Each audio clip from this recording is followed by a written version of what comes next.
Welcome to the WakeUp Protocol. We are your co-hosts. I'm Colin. And I am Nadja. And together, we're having life-changing conversations with real people about spiritual awakening and the transformations that follow. Together, we're mapping the messy path of awakening so that you can go further, faster, and feel a little less alone along the way. For this episode of the WakeUp Protocol, we have as our guest one of the most extraordinary humans I've met, the singer, songwriter, author, and life fulfillment coach, Terry Pooler. Terry is the author of the book Fearless and Connected, The Human Experience. An Iranian-American immigrant, Terry spends her time serving life on this planet in any and all ways that she can. Her compassionate approach to coaching, combined with her heart-opening music as medicine, inspire growth and awareness within her rapidly expanding community. In this episode, she shares a treasure trove of wisdom on how to create space and be intentional about everything in your life. There is so much wisdom in what she shares. This concept of growing is hard and learning these lessons is hard is one I think about a lot, and it makes me giggle because it is hard. You have to face parts of yourself that maybe your ego wants to protect. You have to be accepting of others even when your ego tells you to judge them, right? And so it's hard work, but it's so rewarding. Terry Pooler, welcome to the WakeUp Protocol. Thank you. Thank you. So good to have you here, Terry. Before we dive in, I'm curious, what's lighting you up right now in the world, in your life, or in your heart? What is lighting me up right now? Right now, community is very much on my heart. I am in the process of moving from the city to a small mountain town. I've been staying with some friends up there, going to ecstatic dance, local events, listening to music and playing music. Everybody has been so welcoming. It's a very kind of masks off type of community up there where people are very real. And I've just been really, really enjoying building family in a way.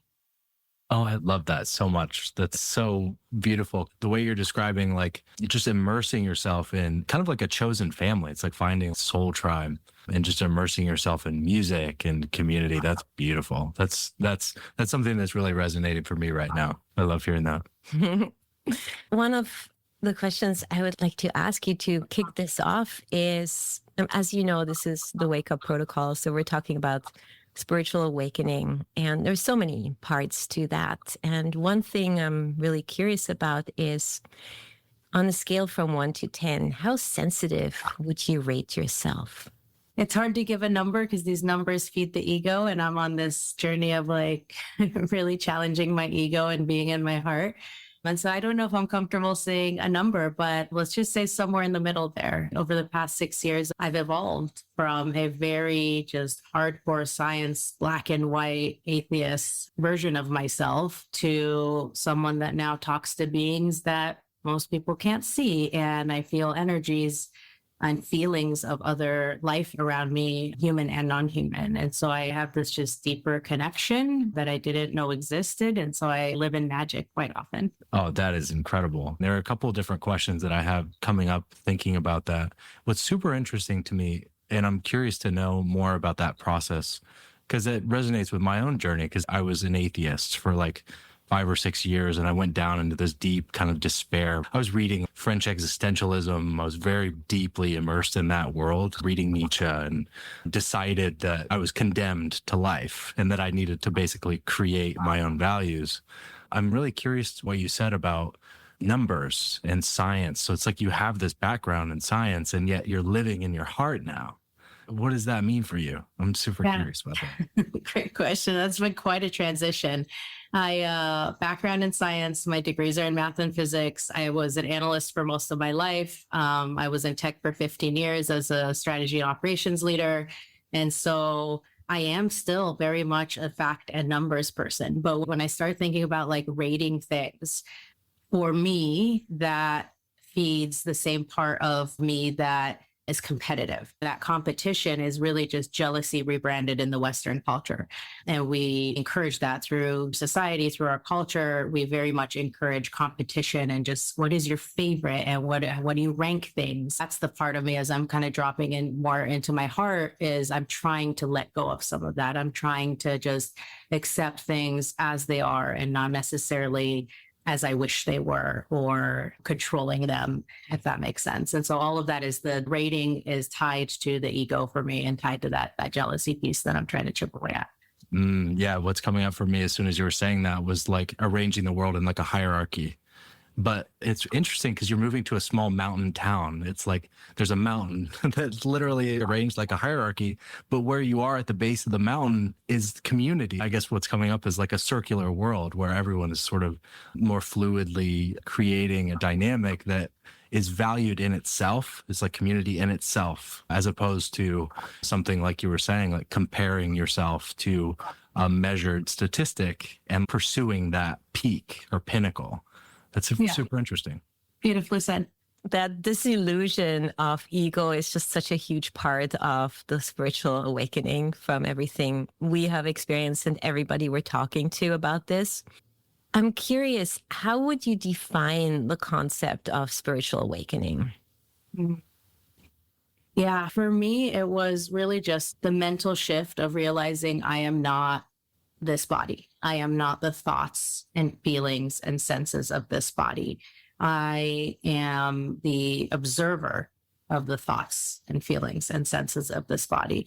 And that just pivotal perspective change, belief system change has just unlocked so much in me. It's allowed me to really sit in my heart more. It's allowed me to challenge my ego, and it's allowed me to just experience magic that's around me that I was blind to before. I would feel energies before, but to me, it was just like, oh, well, I'm like feeling tingling on my arm. It's nothing. It's just like something must be wrong with my arm, as opposed to paying attention to it and communicating with it and understanding what's happening and within my body and around me, right? And so this awakening, a lot of it has been just me realizing I am a piece of the energy of the universe that is conscious through this body, experiencing life through this body in this moment in time. And that gives me the power to choose. It gives me the power as this mind, as this body's been trained to like ruminate on the past or fear the future, because we've evolved that way for our own well-being so we can survive and thrive as humans. That I can shut down that part of me. I can pay attention to it and say like, oh, this fear is creeping up and it's unnecessary. I can stay in the present moment and I can be grateful for all the beautiful magic that's in me and around me and not get caught in the noise of the brain. And so the awakening gives me freedom. Yeah, that's a really beautiful way of describing it. And I'm hearing two different things. I'm hearing on one hand to become the observer, which is kind of outside of the body. And yet at the same time, you're saying getting more into the body and starting to experiencing that more deeply. Can you go a little bit deeper with that? Yeah. So being the observer just simply means, let's say I get triggered. Someone kicks a puppy and I am now angry. Like my default is like, oh, I want to go be mad at this person for kicking a puppy. As the observer, I get to like question, okay, what is this? Is this a reaction or is this a conscious choice? And so then the next question becomes, am I just doing this because I've learned this, or can I choose differently? And so can I create the safety and love that human needs that they haven't received, which is why they're kicking the puppy, right? And so it gives me choice. But with the body part of it, I've just become more aware of when, I don't know, my elbow hurts. It's not always because I've overstretched my elbow. Sometimes it's because I'm holding some version of emotional pain or discomfort, or I've been ignoring something and I just haven't been really meditating or sitting with myself. And so something's stuck in my body. And so that's where like just movement through dance and song itself can be such powerful medicines, because when you sing, you release all of that. When you dance, you release all that. Somatic release is really, really powerful. When your mind is not fully able to process it on its own, right? We have all these tools, the music, the dance, all these things help us to nourish that mind and keep us in a healthy place and allow our body to release what it needs to release. Oh, that's so beautiful. What's coming up for me now is your life has become more animated. in multiple different dimensions. And I'm super curious. I was really excited to talk to you about your singing. And I'm curious to know like how your singing has changed as a result of these phase shifts. It's almost like this deep kind of fluid, intuitive understanding of your own body and your emotions and kind of how it all fits together. I'm curious to know how it's changed your singing. Yeah, my music, my voice itself has changed over the past few years as I have gotten out of the way. A lot of this process of awakening for me has been just realizing I just need to let go of control, right? And that's what the ego does. We just try to control all the things in us, around us. But the reality is the only thing we can choose is our own actions. And that is only when we are aware enough to do so and present enough to do so. Again, that mindset shift has been so freeing. And so as I continue to practice that and I continue to just break the conditioned chains that, we all have, my voice has become more powerful. My dance has become more powerful. And a lot of this has really honestly happened with the help of plant medicines, right? And we arrive at these things in different ways. And plant medicines kind of expedited for me this process of healing and growth and awakening and connection and spirituality. I guess my next question is to kind of drill in a little bit deeper with the spiritual awakening. And you kind of mentioned plant medicines. I wonder, has there been one or multiple pivotal moments in your life that caused you to awaken in a spiritual way, to expanded consciousness, or however you want to call that? Yeah. So I'll give you a little bit of a background story. I was born in Iran during the Iran and Iraq war. And so my parents moved my sister and I out to the States as refugees just to give us a healthier, better life, a chance at a better life. When I was almost 10 years old, my parents were looking to get a divorce, and my dad decided it was a good idea to take my sister and I back to Iran. And so I was essentially kidnapped and taken to Iran, where I had to live. And I say had to live because that is the perspective of that child at that time. I had to live in a place where it felt like a prison for a decade until my green card was ready and I moved back to the States. And so, like every human on this planet, I have my own flavor of hardship and trauma. And then on top of that, you add a love story and a bunch of grief, and you add the hero complex that comes with a lot of chasing perfectionism and internal shame and external judgment. And so I experienced the human experience until 6 years ago, when I got a call from a friend who struggled, who had her own fair share of trauma, and she struggled with suicidal ideation for most of her life, to a point where I knew I'm going to get a call. I knew I was going to get a call that this person is no longer with us. And instead I got a call where she was giggling on the phone and she was lighter. And I hadn't experienced that with her before. And so I asked her, and she said, "Oh, my boyfriend got me some mushrooms and we tried it and it was miserable. And I cried and I was dehydrated, but I feel lighter." And so that gave me a thread to pull. I went and read, I think, 65 books that first year, 35 books the second year, went down all the major study rabbit holes from the 70s and the current studies that were being done, just to really understand, what are these plant medicines? What do mushrooms do? What does ayahuasca do? How do they work in the body? How do they affect the neurological system? And then, of course, through that, I also met a beautiful community of folks that use these medicines more traditionally and more spiritually, and for tending to grief and for healing, for really truly healing.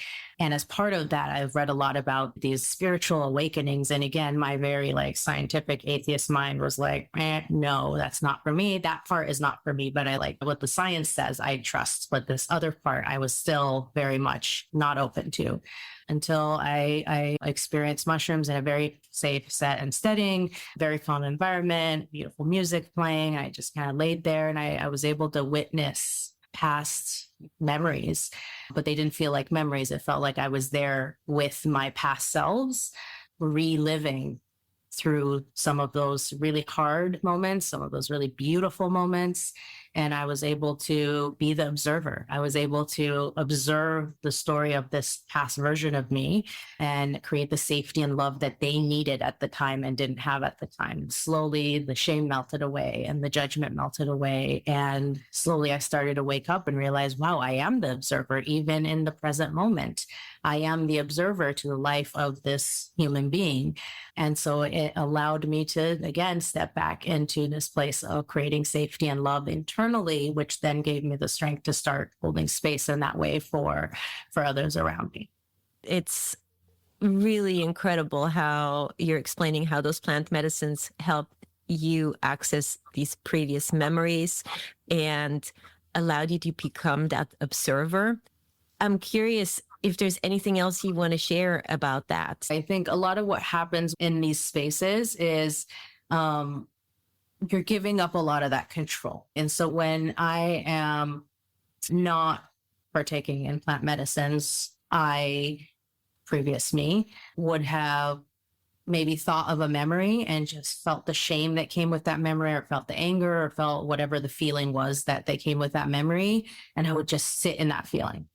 What the plant medicines did for me is allow me to separate myself from my past self, allowed me to kind of witness that with love without that heavy feeling. That heavy feeling didn't belong to me. It belonged to that past me that needed to receive love. And so I was able to receive that love from the plant medicines, at least that's how I perceive it, and then project that love into my past selves. But what's interesting is, I'm not someone that is sitting in plant medicine ceremonies every month and chasing, like, I want to try all the different ones and do all the, it's not about that. This is a once or twice a year practice for me, where I just create a very sacred space where I can be with these medicines, be fully present with these medicines and with music, sometimes with community, sometimes not.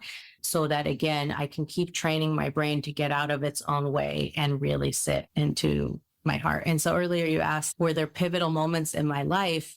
Partaking in these plant medicines were some of those pivotal moments, but not the only ones. What happened is they also helped enhance my life outside of the ceremonial setting. My meditation practice started connecting deeper. My breath work practice started connecting deeper. Dance flows more freely now. Song flows more freely now, right? And so they're really worthy, beautiful allies on the journey of healing. I don't think they are necessarily necessary, but I do think that they speed up the process of healing and growth. And so if they are medicines that we have been using for the entirety of human history, then why not partner with them in our journey if we can?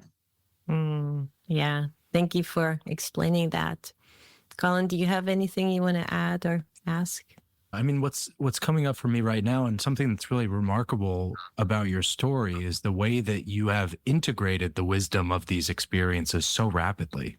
I'm really fascinated by that. And also the question that's coming to mind are the potential misuses, where people can get really stuck in loops. It's what's beautiful about your description of your experience was almost like somatically being in these psychedelic states enabled your body to release and liberate these past selves. And something that comes through just in you speaking is this very fluid, liberated, surrendered life to just the magic of your existence. So I'm curious to know what the potential misuses are, what you've noticed, even in community, where people get kind of stuck. Yeah, I attend a lot of ceremonial settings where these medicines are used. And I hear a lot of stories. I hear a lot of stories on folks that invite people to their home and give them some mushrooms or other plant medicines. And then there is a sexual vibe and there's expectations around that. And so, like, how could it be misused? That is one example. And that is currently happening in our world. Another thing is in Iran, where I'm from, mushrooms are legal and they're used in religious settings. And so they use it to further condition people in a ceremonial mosque setting, right? And so can they be misused? Absolutely. And where you obtain your plant medicines matter. As someone that's interacted with mushrooms, I can tell you when you sing to them, they react to you as they're pinning, as they're popping their little heads out of the dirt. They start moving toward wherever that song was coming from. They interact to your touch. They interact to your voice. And so to some extent, I believe that these are conscious beings, and where you get your medicine matters. How they were grown and what was poured into them matters.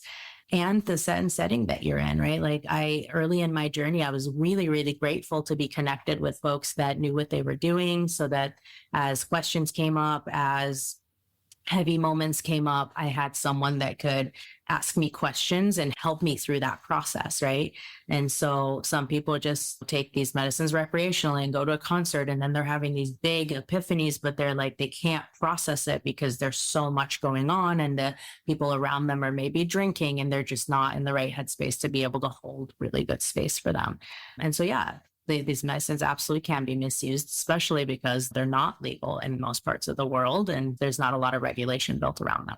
Yeah, wow. I mean, that's really fascinating. I'd never heard that about using psychedelics in particular to program people more deeply in religious institutions or in any other kind of more cult-like settings. That's really interesting. I'm curious, one other thing that came up while you were sharing was something that was really important for you was being in settings where people were holding space for you. And this is a question that Nadja and I have been kind of reflecting on, wanting to hold space for people and really be present. You mentioned asking questions. Were there certain questions that came up that were particularly helpful in helping you navigate those experiences?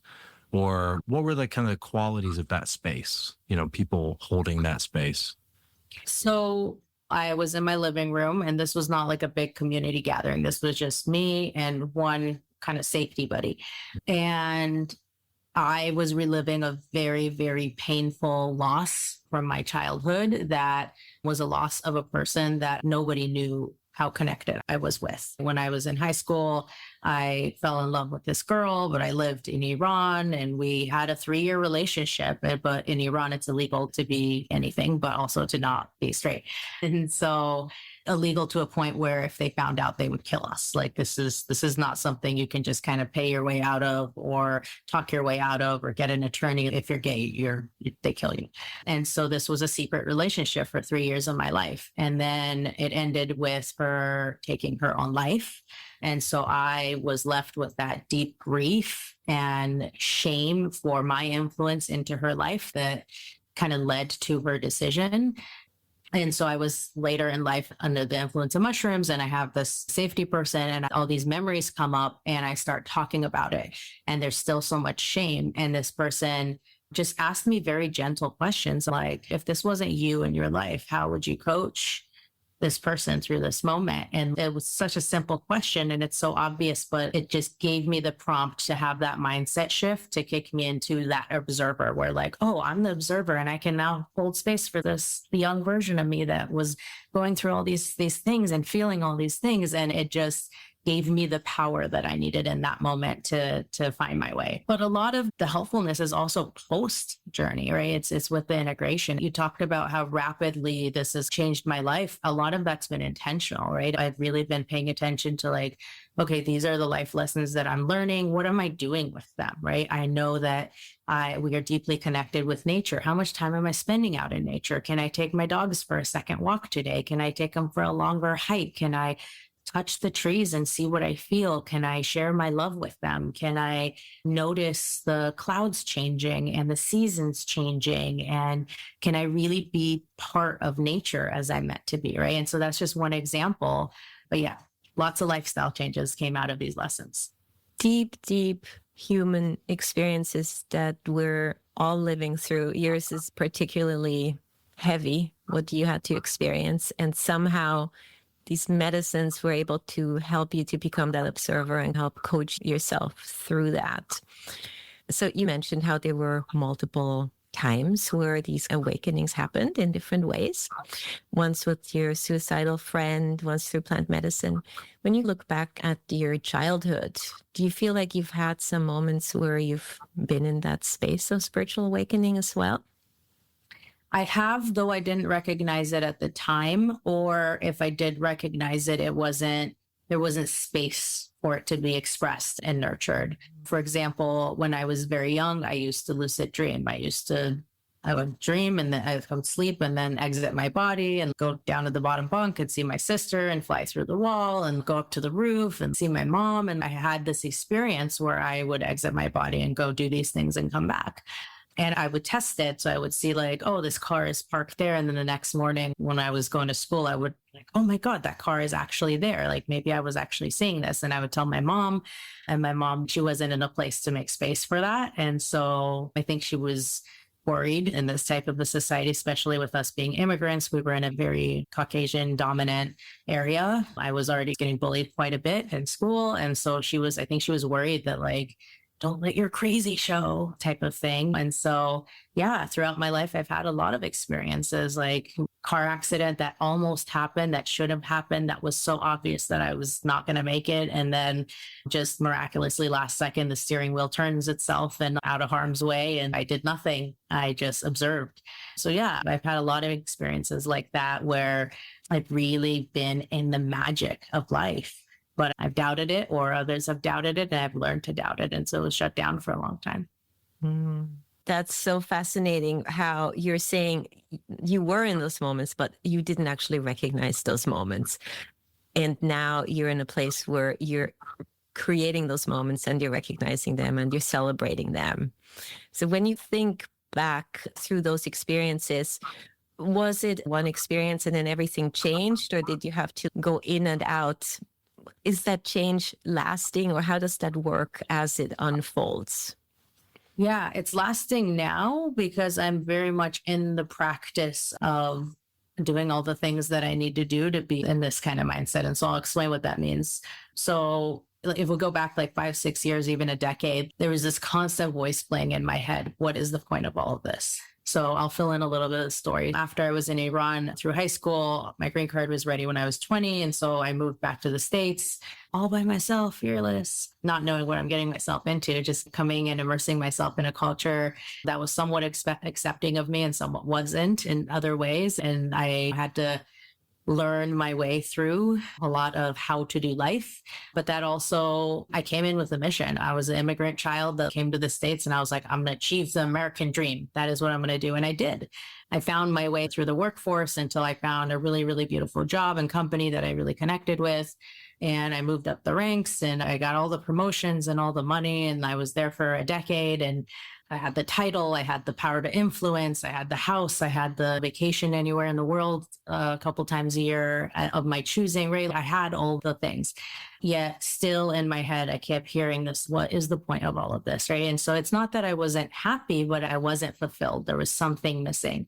And so over the past 6 years, I've made a lot of lifestyle changes, which included quitting my job, walking away from the money, selling the house, just living a much, much, much more simple life where I can spend more time in nature and more time dancing and more time singing and more time in community. And really, when I am working toward any version of abundance, financial abundance, it's really only just to cover the basics, like feed my dogs and, pay for the space I lay my head down at night. But that's it. I'm just living a much more simple life. And with that has come the space to do all the things, be in nature, dance, sing, be in community, do all the things that allow me to stay in this really, really healthy mental state. And when I say healthy mental state, I'm not talking about I'm creating comfort for myself. I'm actually in quite a bit of discomfort often on purpose because I'm trying to find the areas in my mind where I am still weak, I'm still fragile, where I can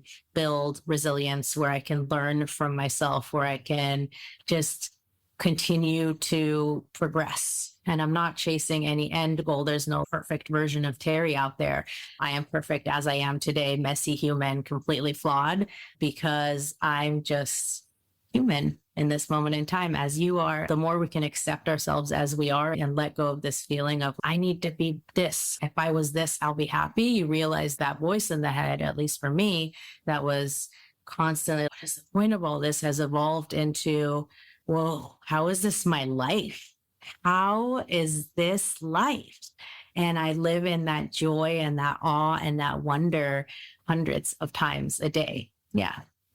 It's incredible how you're having that courage to fully step into it and allowing every next moment to guide you along the way as you're following your heart.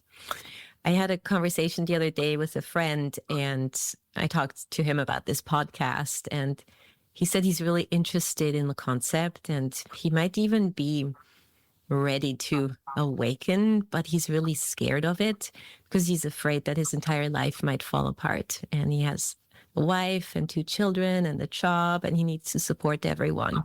What advice would you give to somebody like him?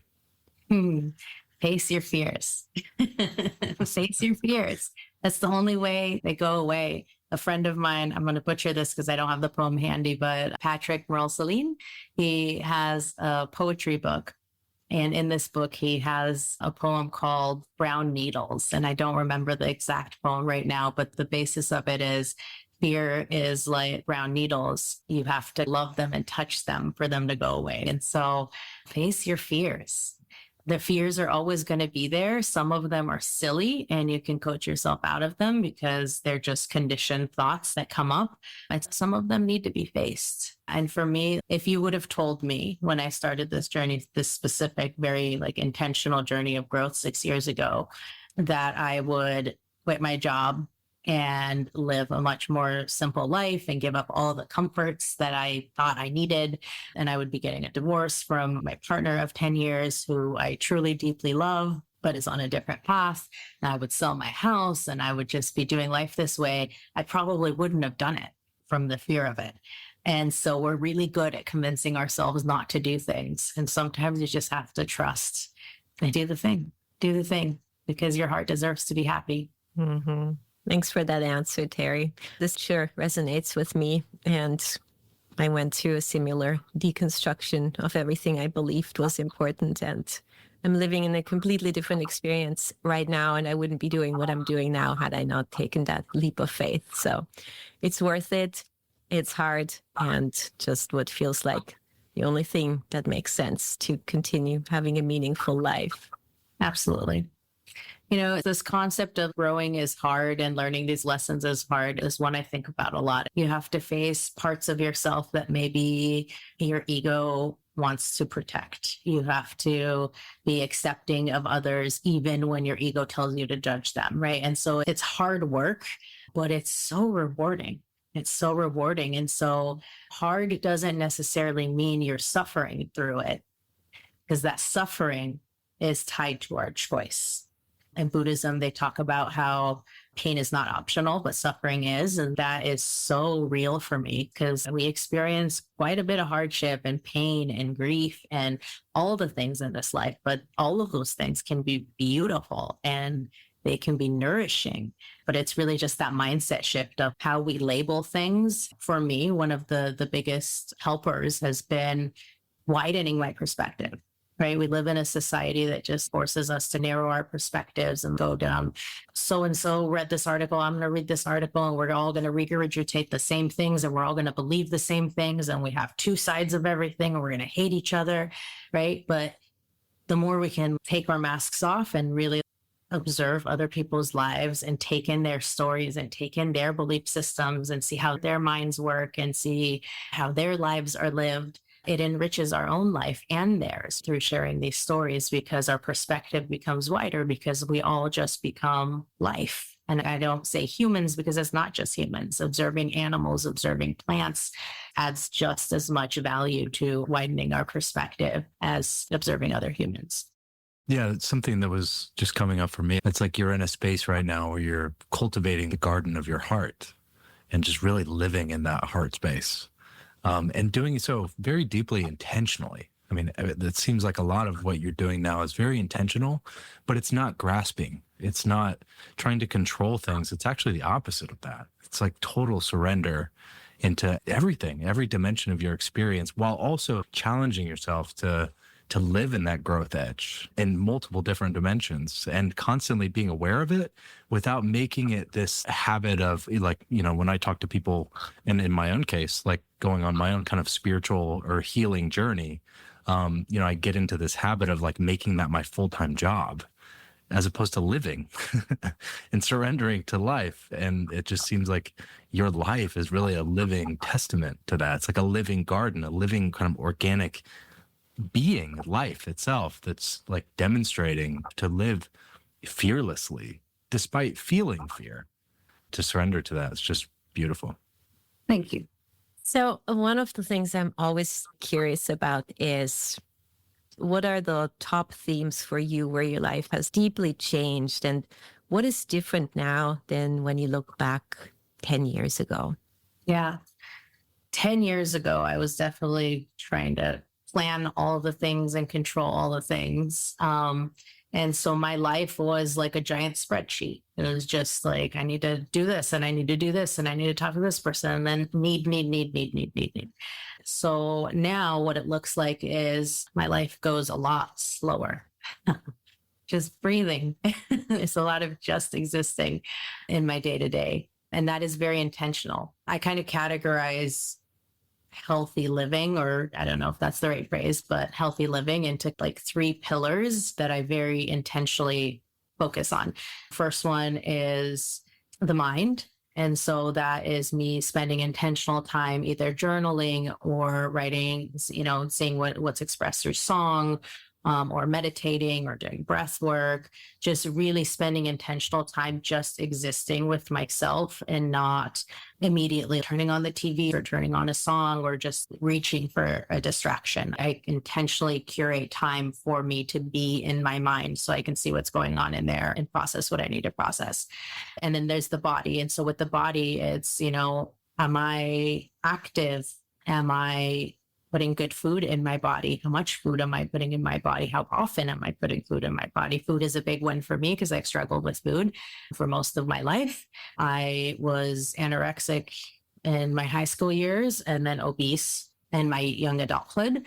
And so it's just been a journey of figuring out this almost addiction to constantly thinking about food and cravings, releasing myself of that and loving myself through that. And so it's a journey. It's going to continue to be a journey. It's probably going to be a lifelong practice for me to really learn how to take really good care of this sweet ride that I get to ride in this lifetime. But yeah, so it's the mind and the body. Sleep is also part of the body. Am I getting enough sleep? Am I being intentional about my sleeping environment and what I do before sleep and how I prepare for sleep? Last night, I did this little meditation while I was in bed. I came home and it was a really long day and my body was physically really exhausted. And I just laid in bed and I was like, what would be fun if I just thanked different parts of my body for the gifts that they've been giving me throughout this life. And so I just started talking to my eyes and to my brain and my liver and to my nose and just started really being, and as I was thinking about them and giving them love, I would feel these different parts of my body just kind of radiate an energy, almost like warmth. And I was like, oh my gosh, there's a reaction here. There's something. And to me, to my scientific brain, it doesn't matter if this is placebo and I'm creating this or if it's a real energetic interaction. It doesn't matter because the level of peace and gratitude and joy and wonder that it comes with is the way I want to live. Is the way I choose to live in this moment in time. And so mind, body, and then connection. So connection is connection with human life, non-human life. And so I spend a lot of intentional time out in nature. I spend a lot of intentional time in community. I go to events even when I'm tired and the introverted part of me wants to just like snuggle up and stay home. I push myself to go out and be with people and hear their stories. And I always come home in more awe and more wonder than I had even going into it. And so it all feeds the soul. I love the framework of those 3 pillars. I think that is just really a beautiful way to categorize everything and start looking at the different aspects of ourselves and then going like, what are all the pieces that I can stick into there to make that part of my whole a better experience? So you did share a few tools already: breath work, walks, meditation, dance. Are there any other tools that you find particularly helpful? Yeah, I think part of it is just the awareness of checking in with yourself. For me, when I started on this journey, I was setting a singing bowl alarm, a very gentle, just like ding alarm on my phone to go off every 2 hours. And the reason I did this is I was working in tech and I was behind my desk for 10 hours at a time and I would forget to eat and forget to take bio breaks. And so I did this as a way of checking in. Hey, does your body need anything right now? Does your mind need anything right now? What's going on in this moment? And the way I convinced myself that I could make space for this was just 3 breaths long. So you can take a break for just 3 breaths long every time the singing bowl alarm. So no, even if I was in a meeting, even no matter what was happening, I would just like mute my audio and video and just take 3 really long, deep cleansing breaths. And that gave me the space to check in and be like, what am I feeling? What am I thinking? What do I need? And I don't do the alarm anymore because it's just become part of my daily practice. I'm constantly checking in with myself and making time for myself. And I'm very aware when I'm around other people to try to create that space for them as well. Like sometimes I might come up to you and just be like, hey, would you like to take a breath with me? And people are really responsive to that mostly because we all crave that time to just take a minute. And so if there was one tool I would recommend, it would be just take a breath. Just take 1, 2, 3 deep intentional breaths. Give yourself the gift. Thank you for that. As we are on these journeys, there is a lot of supports that we need from people around us. Do you feel like you had all the support you needed? Do you wish you could have had more? And can you talk a little bit about support? Yeah, I can't say this for the entirety of my life, but for the most part, there's always been some level of support around me, though I have not been open to it. Currently, I'm reading a couple books that are talking about trauma responses and how this sense of independence of like, I'm going to figure it out by myself and I need to do this all by myself. That feeling is a trauma response. And I was very much deep in that for most of my life. I was the like, I'm going to just do all the things myself and I don't need anyone. And now I'm just realizing we all need each other. And the more you ask for help, the easier life becomes because we're not meant to do this alone. We are meant to carry the heavy stuff together. We are meant to celebrate the joys together because the joys become lighter when we're all shining.